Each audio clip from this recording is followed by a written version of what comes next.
Right, with us now is Senator Chris Coons, a Democrat from Delaware. Senator, great to see you this morning. In that soundbite that we heard just before that discussion right there, President Trump said he would never defy a court order and hasn't defied a court order. How reassured are you there? I'm not reassured at all. Look, President Trump says one thing and does the other from one week to the next. He said the very first thing he was going to do as president was bring prices down. Instead, he's been slapping tariffs and then pulling them back and then imposing tariffs and then pulling them back, causing increases in prices, chaos in the market. That's just one example of a dozen things where he said he'll do one thing and he's immediately done the other. At least he is saying he won't defy a court order, but he is ordering the folks who work for him, principally Elon Musk, who's leading Doge, to keep doing things that district court judges have already said violate the Constitution. You know, I think it's interesting because this is about immigration and illegal immigration into the United States. And when I asked the question, you immediately turned the focus to the economy there, which is an interesting way to answer a question about immigration. Scott Jennings, this is a case.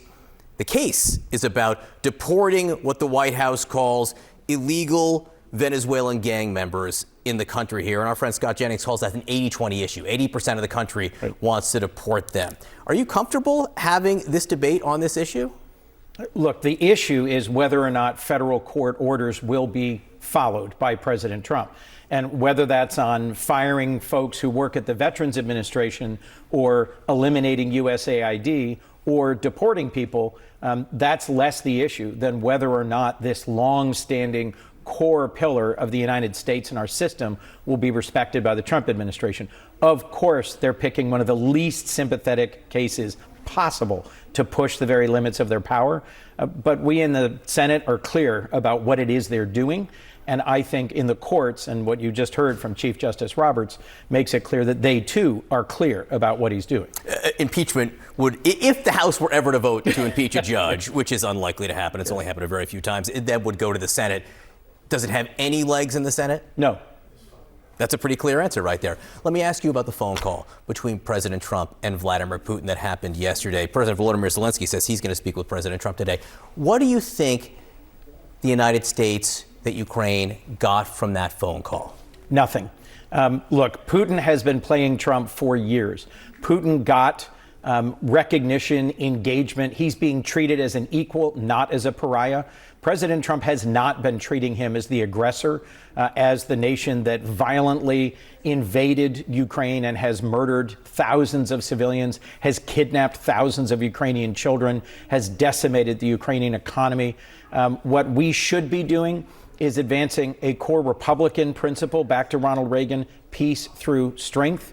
Putin is only going to stop advancing on the battlefield when we make it clear that we're locking arms with our European partners and investing even more in Ukraine's defense. Then Putin might actually come to the table. But as we saw yesterday, Putin promised Trump a 30-day ceasefire on attacks on infrastructure and energy, and then promptly dropped a glide bomb on a major piece of energy infrastructure. Well, again, the White House yesterday says it was a 30-day pause on energy and infrastructure. And today the Kremlin came out and said there's no and there. It was just energy infrastructure. What does that tell you? It tells you that just as happened in the many years where there was a so-called Minsk process after their 2014 invasion of Crimea and the Donbass, and there were repeated attempts at ceasefires, which Putin and the Russian military violated over and over again. I don't think we can trust him to actually keep any of the commitments that he may make. I think he's going to play for time and keep advancing on the battlefield. There was a big development in Germany yesterday where the German Bundestag voted to invest massively in defense, and they will continue to partner with us if we continue to lead in defending Ukraine. Democrats in the Senate have had a heck of a 10 days or so. What do you mean? Exactly. Obviously, the government did not shut down. Yep. Basically, the government funding passed through the Senate. Bernie Sanders was on with Caitlin last night and talked about what he sees as problems in your party. Listen. No one is in the caucus more critical of Schumer than I am, but it's not Schumer. It's the caucus. It's not the caucus. It's the Democratic Party. In the Democratic Party, you got a party that is heavily dominated by the billionaire class, run by consultants who are way out of touch with reality. The Democratic Party has virtually no grassroots support. So the Democratic Party has virtually no grassroots support. So I had a great event in Delaware this week with the whole congressional delegation, with folks who are families, patients, caregivers, to fight the upcoming cuts to Medicaid by Republicans. What unites the Democratic Party, what will mobilize the folks who are going to be impacted by huge cuts to Medicaid by the bill that is on its way through the House right now, is denying care to millions of Americans.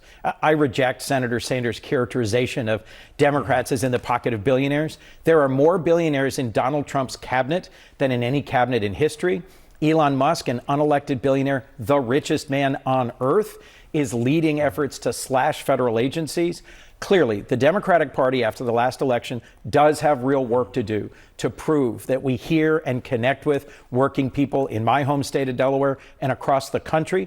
But I think the contrast between the priorities of Democrats and Republicans in this moment, when the Republicans are working hard to cut Medicaid to pay for more tax cuts for billionaires, and Democrats are coming together to defend Medicaid, I think the contrast is sharp and clear. All right, very quickly, you voted on the opposite side of Chuck Schumer last week. Yep. You have confidence in him this morning?